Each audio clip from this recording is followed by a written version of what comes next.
I can tolerate anything except the Outgroup, an essay written by Scott Alexander, content warning politics, religion, social justice, spoilers for the Secret of Father Brown. This isn't especially original to me, and I don't claim anything more than to be explaining and rewording things I have heard from a bunch of other people. Unapologetically America-centric because I am not informed enough to make it otherwise. Try to keep this off Reddit and other similar sorts of things. Part 1. In Chesterton's The Secret of Father Brown, a beloved nobleman who murdered his good-for-nothing brother in a duel 30 years ago returns to his hometown racked by guilt. All the townspeople want to forgive him immediately, and they mock the titular priest for only being willing to give a measured forgiveness conditional on penance and self-reflection. They lecture the priest on the virtues of charity and compassion. Later, it comes out that the beloved nobleman did not in fact kill his good-for-nothing brother. The good-for-nothing brother killed the beloved nobleman and stole his identity. Now the townspeople want to see him lynched or burned alive, and it is only the priest who consistently offers a measured forgiveness conditional on penance and self-reflection. The priest tells them, "It seems to me that you only pardon the sins that you don't really think sinful. You only forgive criminals when they commit what you don't regard as crimes, but rather as conventions. You forgive a conventional duel just as you forgive a conventional divorce. You forgive because there isn't anything to be forgiven." He further notes that this is why the townspeople can self-righteously consider themselves more compassionate and forgiving than he is. Actual forgiveness, the kind the priest needs to cultivate to forgive evildoers, is really, really hard. The fake forgiveness the townspeople use to forgive the people they like is really easy, so they get to boast not only of their forgiving nature, but of how much nicer they are than those mean old priests who find forgiveness difficult and want penance along with it. After some thought, I agree with Chesterton's point. There are a lot of people who say I forgive you when they mean no harm done, and a lot of people who say that was unforgivable when they mean that was genuinely really bad. Whether or not forgiveness is right is a complicated topic I do not want to get in here. But since forgiveness is generally considered a virtue, and one that many want credit for having, I think it's fair to say you only earn the right to call yourself forgiving if you forgive things that genuinely hurt you. To borrow Chesterton's example, if you think divorces are ok, then you don't get to forgive people their divorces, you merely ignore them. Someone who thinks divorce is abhorrent can forgive divorce. You can forgive theft or murder or tax evasion, or something you find abhorrent. I mean, from a utilitarian point of view, you are still doing the correct action of not giving people grief because they're a divorcee. You can have all the utility points you want. All I'm saying is that if you forgive something you don't care about, you don't earn any virtue points. By way of illustration, a billionaire who gives $100 to charity gets as many utility points as an impoverished pensioner who donates the same amount, but the latter gets a lot more virtue points. Tolerance is also considered a virtue, but it suffers the same sort of diminished expectations forgiveness does.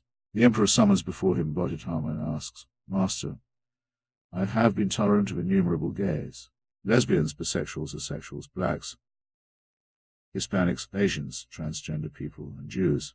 How many virtue points have I earned for my meritorious deeds?" Bodhidharma answers, "None at all." The emperor, somewhat put out, demands to know why. Bodhidharma asks, "Well, what do you think of gay people?" The emperor answers, "What do you think I am, some kind of homophobic bigot? Of course I have nothing against gay people." And Bodhidharma answers, "Thus do you gain no merit by tolerating them." Part 2. If I had to define tolerance, it would be something like respect and kindness toward members of an outgroup. And today we have an almost unprecedented situation. We have a lot of people like the emperor boasting of being able to tolerate everyone from every outgroup they can imagine. Loving the outgroup. Writing long pains to how great the outgroup is, staying up at night fretting that somebody else might not like the outgroup enough. This is really surprising. It's a total reversal of everything we know about human psychology up to this point. No one did any genetic engineering. No one passed out weird glowing pills in the public schools. And yet suddenly we get an entire group of people who conspicuously promote and defend their outgroups, the outer the better. What is going on here? Let's start by asking what exactly an outgroup is. There's a very boring sense in which, assuming the emperor is straight, gays are part of his outgroup, a group that he is not a member of. But if the emperor has curly hair, are straight-haired people part of his outgroup? If the emperor's name starts with the letter O, people whose names start with the letter B part of his outgroup? Now, I would differentiate between multiple different meanings of outgroup. Where one is a group you are not a part of and the other is something stronger. I want to avoid a very easy trap, which is saying that outgroups are about how different you are or how hostile you are. I don't think that's quite right. Compare the Nazis to the German Jews and to the Japanese. The Nazis were very similar to the German Jews. They looked the same, spoke the same language, came from a similar culture. The Nazis were totally different from the Japanese, different race, different language, vast cultural gap. But the Nazis and Japanese mostly got along pretty well. Heck, the Nazis were actually moderately positively disposed to the Chinese even when they were technically at war. Meanwhile, the conflict between the Nazis and the German Jews, some of whom didn't even realize they were anything other than German until they checked their grandparents' birth certificate, is the stuff of history and nightmares. Any theory of outgroupishness that naively assumes the Nazis' natural outgroup is Japanese or Chinese people will be totally inadequate. And this isn't a weird exception. Freud spoke of the narcissism of small differences, saying that it is precisely communities with adjoining territories, and related to each other in other ways as well, who are engaged in constant feuds and ridiculing each other. Nazis and German Jews, Northern Irish Protestants and Northern Irish Catholics, Hutus and Tutsis, South African whites and South African blacks, Israeli Jews and Israeli Arabs, anyone in the former Yugoslavia and anyone else in the former Yugoslavia. So what makes an outgroup? Proximity plus small differences. If you want to know who someone in former Yugoslavia hates, don't look at the Indonesians or the Zulus or the Tibetans or anyone else distant and exotic. Find the Yugoslavian ethnicity that lives closely intermingled with them and is most conspicuously similar to them, and chances are you'll find the one who they have 800 years of seething hatred toward. What makes an unexpected in-group? The answer with Germans and Japanese is obvious. A strategic alliance. In fact, the world wars forged a lot of unexpected temporary pseudo-friendships. A recent article from War Nerd points out that the British, after spending centuries subjugating and despising the Irish and Sikhs, suddenly needed Irish and Sikh soldiers for World Wars I and I respectively. Crushed them beneath our boots quickly changed to falling songs about how there never was a coward, where the shame rock grows in endless pains to Sikh military prowess. Sure, scratch the pains even a little bit and you find condescension as strong as ever. But 800 years of the British committing genocide against the Irish and considering them literally subhuman turned into smiles and songs about shamrocks once the Irish started looking like useful cannon fodder for a larger fight. And the 6 dark-skinned people with turbans and birds who pretty much exemplify the European stereotype of scary foreigner were lauded by everyone from the news media all the way up to Winston Churchill. In other words, our groups may be the people who look exactly like you, and scary foreigner types can become the in-group on a moment's notice when it seems convenient. Part 3. There are certain theories of dark matter where it barely interacts with the regular world at all, such that we could have a dark matter planet exactly coincident with Earth and never know. Maybe dark matter people are walking all around us and through us. Maybe my house is in the Times Square of a great dark matter city. Maybe a few meters away from me a dark matter blogger is writing on his dark matter computer about how weird it would be if there was a light matter person he couldn't see right next to him. This is sort of how I feel about conservatives. I don't mean the sort of light matter conservatives who go around complaining about big government and occasionally voting for Romney. I see those guys all the time. What I mean is, well, take creationists. According to Gallup polls, about 46% of Americans are creationists. Not just in the sense of believing God helped guide evolution. I mean they think evolution is a vile theist lie and God created humans exactly as they exist right now. That's half the country. And I don't have a single one of those people in my social circle. It's not because I'm deliberately avoiding them. I'm pretty live and let live politically. I wouldn't ostracize someone just for some weird beliefs. And yet, even though I probably know over 150 people, I am pretty confident that not one of them is creationist. Odds of this happening by chance. Why 250, 145 approximately the chance of picking a particular atom if you were randomly selecting among all the atoms on Earth. About 40% of Americans want to ban gay marriage. I think if I really stretch it, maybe 10 of my top 150 friends might fall into this group. This is less astronomically unlikely. The odds are a mere 1 to 100 quintillion against. People like to talk about social bubbles, but that doesn't even begin to cover 100 quintillion. The only metaphor that seems really appropriate is the bizarre dark matter world. I live in a Republican congressional district in a state with a Republican governor. The conservatives are definitely out there. They drive on the same roads as I do, live in the same neighborhoods, but they might as well be made of dark matter. I never meet them.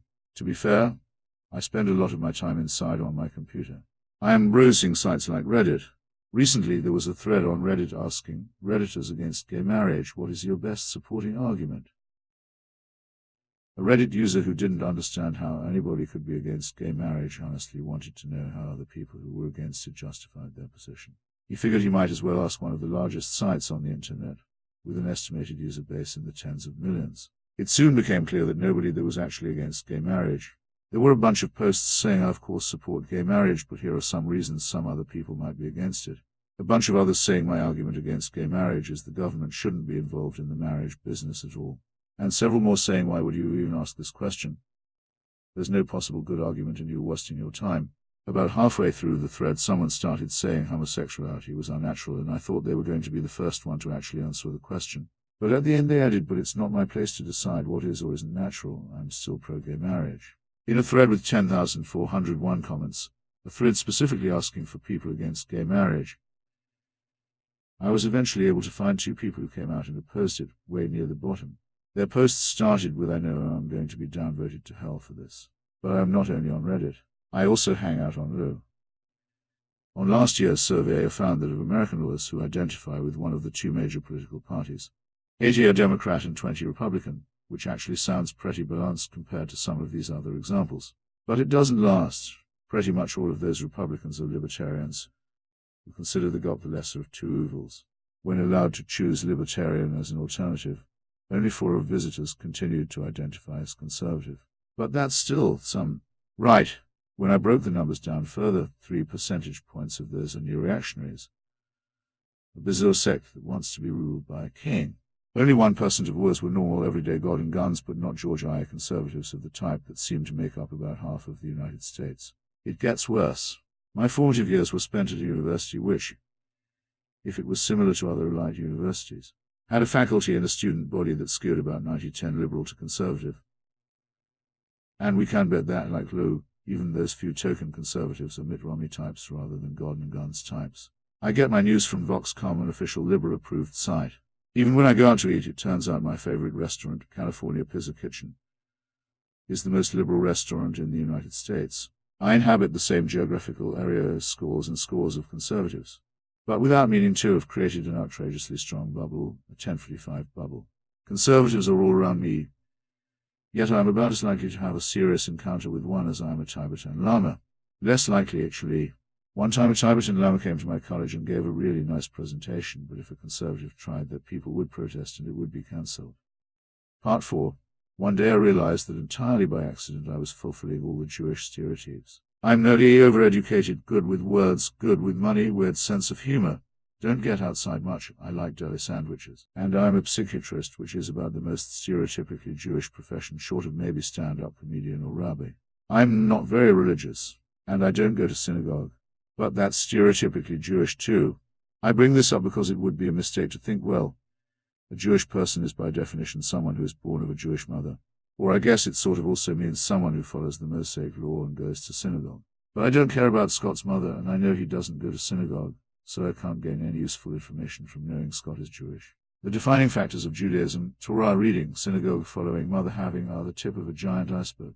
Jews sometimes identify as a tribe, and even if you don't attend synagogue, you're still a member of the tribe, and people can still, in a statistical way, infer things about you by knowing your Jewish identity, like how likely they are to be psychiatrists. The last section raised a question: if people rarely select their friends and associates and customers explicitly for politics, how do we end up with such intense political segregation?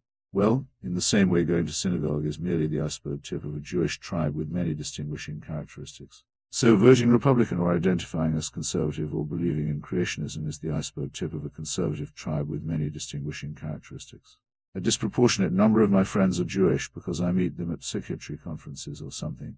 We self-segregate not based on explicit religion but on implicit tribal characteristics. So in the same way political tribes self-segregate to an impressive extent, a 11045 extent, I will never tire of hammering in based on their implicit tribal characteristics.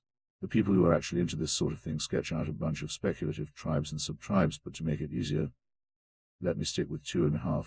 The red tribe is most classically typified by conservative political beliefs, strong evangelical religious beliefs, creationism, opposing gay marriage, owning guns, eating steak, drinking Coca-Cola, driving Saabs, watching lots of TV, viewing American football, getting conspicuously upset about terrorists and commies, marrying early, divorcing early, shouting users number 1, and listening to country music.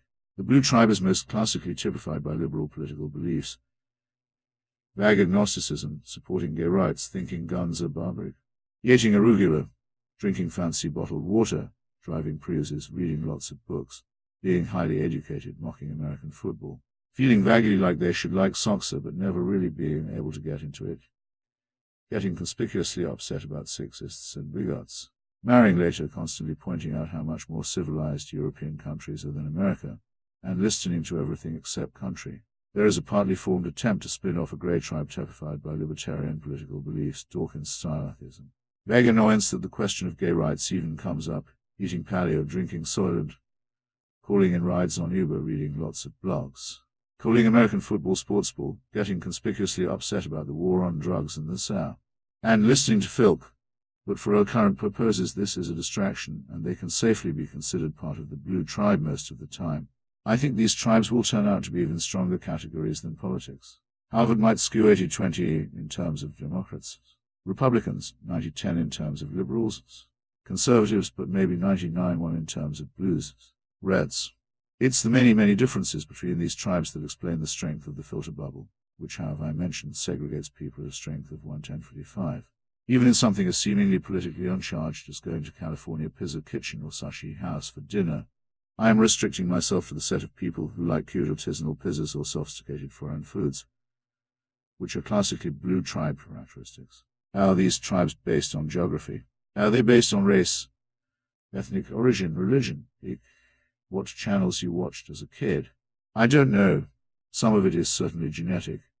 Estimates of the genetic contribution to political association range from 0.4 to 0.6. Heritability of one's attitudes toward gay rights range from 0.3 to 0.5, which hilariously is a little more heritable than homosexuality itself. For an interesting attempt to break these down into more rigorous concepts like traditionalism, authoritarianism, and in-group favoritism, and find the genetic loading for each, see here. For an attempt to trace the specific genes involved, which mostly turn out to be gay receptors, see here. But I don't think it's just genetics. There's something else going on too. The word class seems like the closest analog, but only if you use it in the sophisticated Paul Fussell guide through the American status system way instead of the boring another word for how much money you make way. For now we can just accept them as a brute fact, as multiple coexisting societies that might as well be made of dark matter for all of the interaction they have with one another, and move on. Part 5. The worst reaction I've ever gotten to a blog post was when I wrote about the death of Osama bin Laden. I've written all sorts of stuff about race and gender and politics and whatever, but that was the worst. I didn't come out and say I was happy he was dead, but some people interpreted it that way, and there followed a bunch of comments and emails and Facebook messages about how could I possibly be happy about the death of another human being, even if he was a bad person. Everyone, even Osama, is a human being, and we should never rejoice in the death of a fellow man. One commenter came out and said, I am surprised at your reaction. As far as people I casually stalk on the internet, ELJ and Facebook, you are the first out of the intelligent, reasoned and thoughtful group to be uncomplicatedly happy about this development and not to be, say, disgusted at the reactions of the other 90 or so. This commenter was right. Of the intelligent, reasoned and thoughtful people I knew, the overwhelming emotion was conspicuous disgust that other people could be happy about his death. I hastily backtracked and said I wasn't happy just surprised and relieved that all of this was finally behind us, and I genuinely believed that day that I found some unexpected good in people, that everyone I knew was so human and compassionate that they were unable to rejoice even in the death of someone who hated them and everything they stood for. Then a few years later Margaret Thatcher died, and on my Facebook wall, made of these same intelligent, reasoned and thoughtful people, the most common response was to quote some portion of the song Ding Dong, "The Witch is Dead." Another popular response was to link the videos of British people spontaneously throwing parties in the street, with comments like, I wish I was there so I could join in. From this exact same group of people, not a single expression of disgust or a come on guys, we are all human beings here. I gently pointed this out at the time, and mostly got a bunch of so what? Combined with links to an article claiming that the demand for respectful silence in the wake of a public figure's death is not just misguided but dangerous. And that was when something clicked for me. You can talk all you want about Islamophobia, but my friends, intelligent, reasoned and thoughtful people, their name for the blue tribe, can't get together enough energy to really hate Osama, let alone Muslims in general. We understand that what he did was bad, but it didn't anger us personally. When he died, we were able to very rationally apply our better nature and our farm mode beliefs about how it's never right to be happy about anyone else's death. On the other hand, that same group absolutely loathed Thatcher. Most of us, though not all, can agree, if the question is posed explicitly, that Osama was a worse person than Thatcher. But in terms of actual gut feeling, Osama provokes a snap judgment of flawed human being, Thatcher a snap judgment of scum. I started this essay by pointing out that, despite what geographical and cultural distance would suggest, the Nazis' outgroup was not the vastly different Japanese, but the almost identical German Jews. And my hypothesis, stated plainly, is that if you're part of the blue tribe, then your outgroup isn't Al-Qaeda, or Muslims, or blacks, or gays, or trans people, or Jews, or atheists. It's the red tribe. Part 6. But racism and sexism and cissexism and anti-Semitism are these giant all-encompassing social factors that verge upon being human universals. Surely you're not arguing that mere political differences could ever come close to them. One of the ways we know that racism is a giant all-encompassing social factor is the implicit association test. Psychologists ask subjects to quickly identify whether words or photos are members of certain gerrymandered categories, like either a white person's face or a positive emotion, or either a black person's face and a negative emotion. Then they compare to a different set of gerrymandered categories, like either a black person's face or a positive emotion, or either a white person's face or a negative emotion.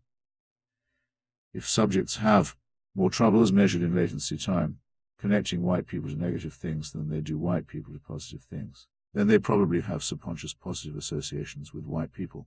You can try it yourself here. Of course, what the test famously found was that even white people who claimed to have no racist attitudes at all usually had positive associations with white people and negative associations with black people on the test. There are very many claims and counterclaims about the precise meaning of this, but it ended up being a big part of the evidence in favor of the current consensus that all white people are at least a little racist. Anyway, 3 months ago, someone finally had the bright idea of doing an implicit association test with political parties, and they found that people's unconscious partisan biases were half again as strong as their unconscious racial biases. Bloomberg. For example, if you are a white Democrat, your unconscious bias against blacks, as measured by something called its score, is 0.16, but your unconscious bias against Republicans will be 0.23. The Cohen's for racial bias was 0.61 by the Booker moderate effect size. For party it was 0.95. A large effect size. Okay, fine, but we know race has real-world consequences. Like, there have been several studies where people sent out a bunch of identical resumes, except sometimes with a black person's photo and other times with a white person's photo. And it was noticed that employers were much more likely to invite the fictional white candidates for interviews. So just some stupid implicit association test results can't compare to that, right? Iyengar and Westwood also decided to do the resume test for parties.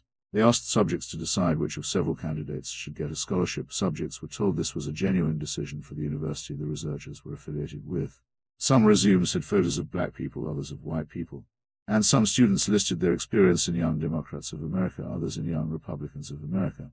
Once again, discrimination on the basis of party was much stronger than discrimination on the basis of race. The size of the race effect for white people was only 56-44, and in the reverse of the expected direction. The size of the party effect was about 80-20 for Democrats and 69-31 for Republicans. If you want to see their third experiment, which applied yet another classic methodology used to detect racism and once again found partyism to be much stronger, you can read the paper. I did an unusually thorough job, but this sort of thing isn't new or groundbreaking. People have been studying belief congruence theory, the idea that differences in beliefs are more important than demographic factors in forming in groups and outgroups, for decades. As early as 1967, Smith et al. Were doing surveys all over the country and finding that people were more likely to accept friendships across racial lines than across beliefs.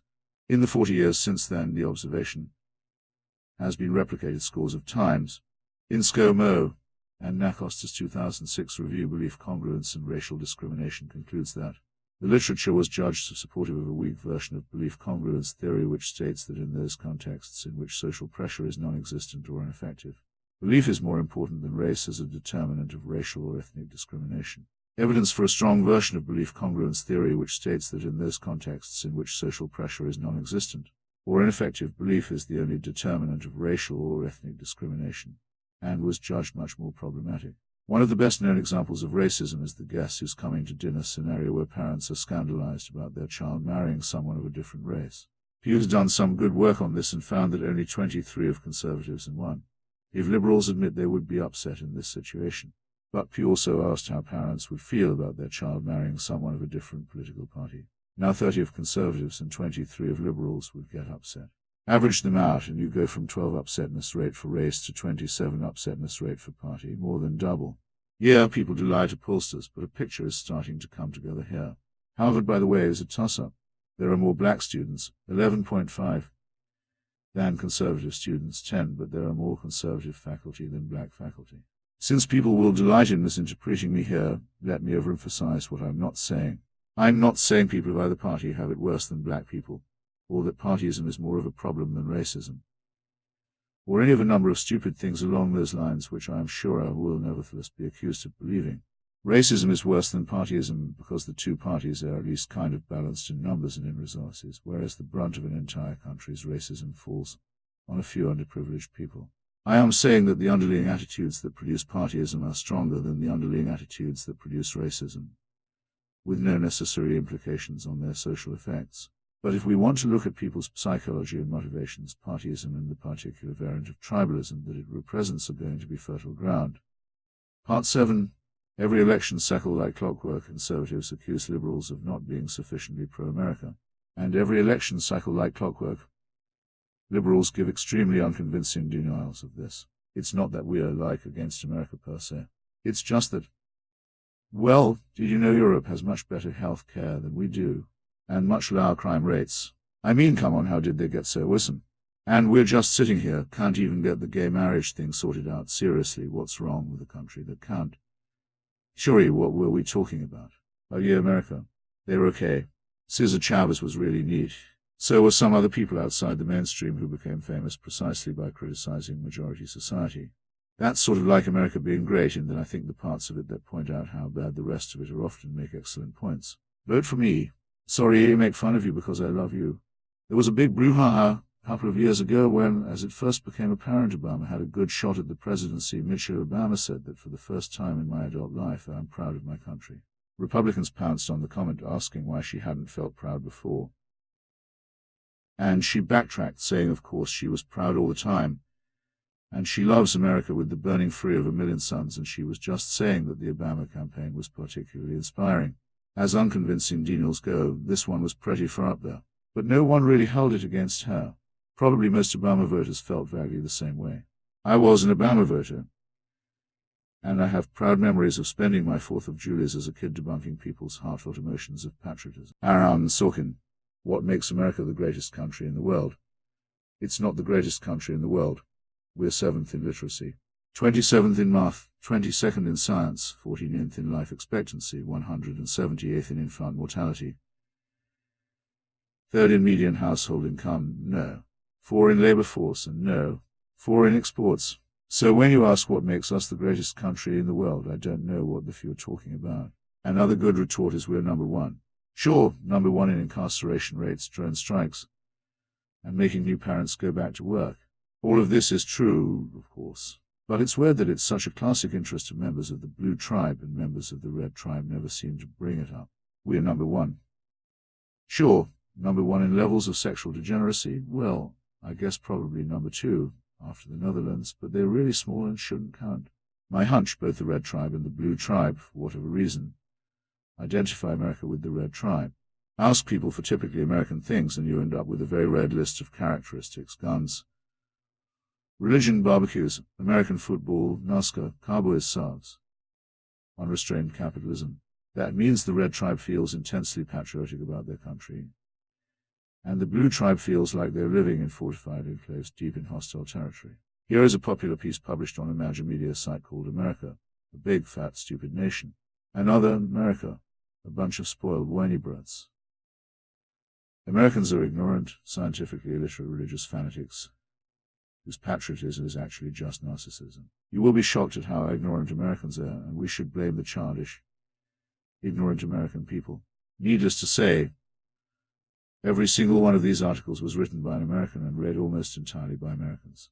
Those Americans very likely enjoyed the articles very much and did not feel the least bit insulted. And look at the sources. HuffPo, Sullen, Slate. Might those have anything in common? On both sides, American can be either a normal demonym or a code word for a member of the red tribe. Part 8. The other day, I logged into a Cupid and found someone who looked cool. I was reading over her profile and found the following sentence. Don't message me if you're a sexist white guy. And my first thought was, wait, so a sexist black person would be okay. Why? The girl in question was white as snow. Around the time the Ferguson riots were first starting, there were a host of articles with titles like Why White People Don't Seem to Understand Ferguson, Why It's So Hard for Whites to Understand Ferguson, and White Folks Listen Up and Let Me Tell You What Ferguson is All About, this last of which says, social media is full of people on both sides making presumptions and believing what they want to believe. But it's the white folks that don't understand what this is all about. Let me put it as simply as I can for you. No matter how wrong you think Trayvon Martin or Michael Brown were, I think we can all agree they didn't deserve to die over it. I want you white folks to understand that this is where the anger is coming from. You've accused on the looting, and on a hunch I checked the author photos, and every single one of these articles was written by a white person. White people are ruining America. White people are still a disgrace. White guys, we suck and we're sorry. White, bye-bye, whiny white dudes. White, dear entitled straight white dudes, I'm evicting you from my life. White dudes need to stop whitesplaining. White, reasons why Americans suck on white people. White, we've all seen articles and comments in articles like this. Some unsavory people try to use them to prove that white people are the real victims, or the media is biased against white people or something. Other people who are very nice and optimistic use them to show that some white people have developed some self-awareness and are willing to engage in self-criticism. But I think the situation with white is much the same as the situation with American. It can either mean what it says or be a code word for the red tribe, except on the blog stuff white people like, where it obviously serves as a code word for the blue tribe. I don't know, guys. I didn't do it.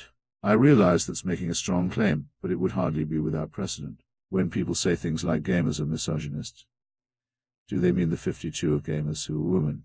Do they mean every one of the 59 of Americans from every walk of life who are known to play video or computer games occasionally? No. Gamer is a coded reference to the Grey Tribe, the half-branched-off collection of libertarianish tech-savvy nerds. And everyone knows it. As well expect that when people talk about Federalists, they mean Indiana Jones. Or when they talk about urban youth, they mean freshmen and new. Everyone knows exactly who we mean when we say urban youth. And them being young people who live in a city is only the most tenuous of relations to the actual concept. And I'm saying words like American and white work the same way. Bill Clinton was the first black president, but if Herman Cain had won in 2012, he'd have been the 43rd white president. And when an angry white person talks at great length about how much he hates white dudes, he is not being humble and self-critical. Part 9. Imagine hearing that a liberal talk show host and comedian was so enraged by the actions of ISIS that he'd recorded and posted a video in which he shouts at them for 10 minutes, cursing the fanatical terrorists and calling them utter savages with savage values. If I heard that, I'd be kind of surprised. It doesn't fit my model of what liberal talk show hosts do. But the story I'm actually referring to is liberal talk show host, comedian Russell Brand making that same rant against Fox News for supporting war against the Islamic State, adding at the end that Fox is worse than ISIS. That fits my model perfectly. You wouldn't celebrate Osama's death, only Thatcher's. And you wouldn't call ISIS savages, only Fox News. Fox is the Outgroup. ISIS is just some random people off in a desert. You hate the Outgroup, you don't hate random desert people. I would go further though. Not only does Brand not feel much like hating ISIS, he has a strong incentive not to. That incentive is the Red Tribe is known to hate ISIS loudly and conspicuously. Hating ISIS with signal Red Tribe membership would be the equivalent of going into Crips territory with a big Bloods gang sign tattooed on your shoulder. But this might be unfair. What would Russell Brand answer if we asked him to justify his decision to be much angrier at Fox than ISIS? He might say something like, obviously Fox News is not literally worse than ISIS. But here I am, talking to my audience, who are mostly white British people and Americans. These people already know that ISIS is bad. They don't need to be told that any further. In fact, at this point, being angry about how bad ISIS is less likely to genuinely change someone's mind about ISIS, and more likely to promote Islamophobia. The sort of people in my audience are at zero risk of becoming ISIS supporters, but at a very real risk of Islamophobia. So ranting against ISIS would be counterproductive and dangerous. On the other hand, my audience of white British people and Americans is very likely to contain many Fox News viewers and supporters. And Fox, while not quite as evil as ISIS, is still pretty bad. So here's somewhere I have a genuine chance to reach people at risk and change minds. Therefore, I think my decision to rant against Fox News and maybe hyperbolically say they were worse than ISIS is justified under the circumstances. I have a lot of sympathy to hypothetical Brand, especially to the part about Islamophobia. It does seem really possible to denounce ISIS atrocities to a population that already hates them in order to weak man a couple of already marginalized Muslims. We need to fight terrorism and atrocities. Therefore, it's okay to shout at a poor girl 10,000 miles from home for wearing a headscarf in public. Christians are being executed for their faith in Sudan, therefore let's picket the people trying to build a mosque next door. But my sympathy with Brand ends when he acts like his audience is likely to be fans of Fox News. In a world where a negligible number of Redditors oppose gay marriage and one of less wrongers identify conservative, and I know 150 creationists, how many of the people who visit the YouTube channel of a well-known liberal activist with a Chi-inspired banner, a channel whose episode names are things like war, what is it good for? And Sarah Silverman talks feminism. How many of them do you think are big Fox News fans? In a way, a Russell Brand would have been braver taking a stand against ISIS than against Fox. If he attacked ISIS, his viewers would just be a little confused and uncomfortable. Whereas every moment he's attacking Fox, his viewers are like, haha, yeah, get him. Show those ignorant bigots in the Outgroup who's boss. Brand acts as if there are just these countries called Britain and America. You are receiving his material. Wrong.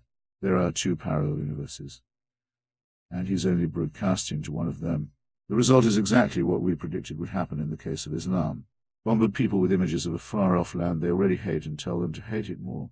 And the result is ramping up the intolerance on the couple of deist and marginalized representatives of that culture. You've ended up stuck on your half of the divide.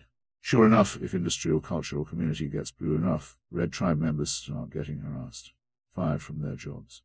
Brendan Each being the obvious example, or otherwise shown the door. Think of Brendan Each as a member of a tiny religious minority surrounded by people who hate that minority. Suddenly firing him doesn't seem very noble. If you mix together Padang, Texas, and Mosul, Iraq, you can prove that Muslims are scary and very powerful people who are executing Christians all the time. And so we have a great excuse for kicking the one remaining Muslim family, random people who never hurt anyone, out of town. And if you mix together the open-source tech industry and the parallel universe where you can't wear a free shirt without risking someone trying to exorcise you, you can prove that Christians are scary and very powerful people who are persecuting everyone else all the time. And you've a great excuse for kicking one of the few people willing to affiliate with the Red Tribe, a guy who never hurt anyone, out of town.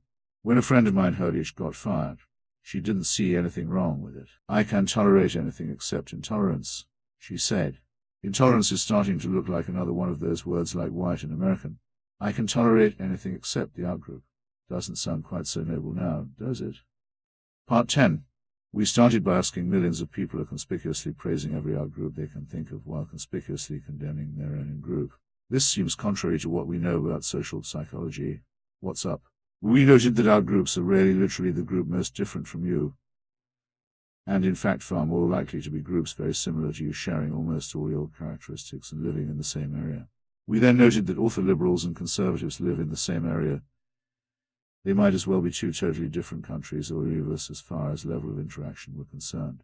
Contrary to the usual idea of them being marked only by voting behavior, we described them as very different tribes with totally different cultures. You can speak of American culture only in the same way you can speak of Asian culture. That is, with a lot of interior boundaries being pushed under the rug. The outgroup of the Red Tribe is occasionally blacks and gays and Muslims, more often the Blue Tribe. The Blue Tribe has performed some kind of very impressive act of alchemy and transmuted all of its outgroup hatred to the Red Tribe. This is not surprising. Ethnic differences have proven quite tractable in the face of shared strategic aims. Even the Nazis, not known for their ethnic tolerance, were able to get all buddy-buddy with the Japanese when they had a common cause. Research suggests Blue Tribe, Red Tribe prejudice to be much stronger than better-known types of prejudice like racism. Once the Blue Tribe was able to enlist the blacks and gays and Muslims in their ranks, they became allies of convenience who deserved to be rehabilitated with mildly condescending pains to their virtue. There never was a coward where the shamrock grows. Spending your entire life insulting the other tribe and talking about how terrible they are makes you look, well, tribalistic. It is definitely not high class. So when members of the Blue Tribe decide to dedicate their entire life to yelling about how terrible the Red Tribe is, they make sure that instead of saying the Red Tribe, they say America or white people or straight white men. That way it's humble self-criticism. They are so interested in justice that they are willing to critique their own beloved side, much as it pains them to do so. We know they are not exaggerating because one might exaggerate the flaws of an enemy. But that anyone would exaggerate their own flaws fails the criterion of embarrassment. The blue tribe always has an excuse at hand to persecute and crush. Any red tribe is unfortunate enough to fall into its light matter universe by defining them as all-powerful, domineering oppressors. They appeal to the fact that this is definitely the way it works in the red tribe's dark matter universe, and that's in the same country, so it has to be the same community for all intents and purposes. As a result, every blue tribe institution is permanently licensed to take whatever emergency measures are necessary against the red tribe, however disturbing they might otherwise seem. And so how virtuous, how noble the blue tribe, perfectly tolerant of all of the different groups that just so happen to be allied with them. Never intolerant unless it happened to be against intolerance itself. Never stooping to engage in petty tribal conflict like that awful red tribe, but always nobly criticizing their own culture and striving to make it better. Sorry, but I hope this is at least a little convincing. The weird dynamic of outgroup philia and in-group phobia isn't anything of the sort. It's just good old-fashioned in-group Patriotism and outgroup bashing, a little more sophisticated and a little more sneaky. Part 11. This essay is bad, and I should feel bad.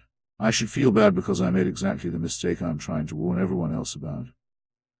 And it wasn't until I was almost done that I noticed. How virtuous, how noble I must be, never stooping to engage in petty tribal conflict like that silly red tribe, but always nobly criticizing my own tribe and striving to make it better. Yeah. Once I've written a 10,000-word essay savagely attacking the blue tribe, either I'm a very special person or they're my outgroup. And I'm not that special. Just as you can pull a fast one and look humbly self-critical if you make your audience assume there's just one American culture. So maybe you can trick people by assuming there's only one blue tribe.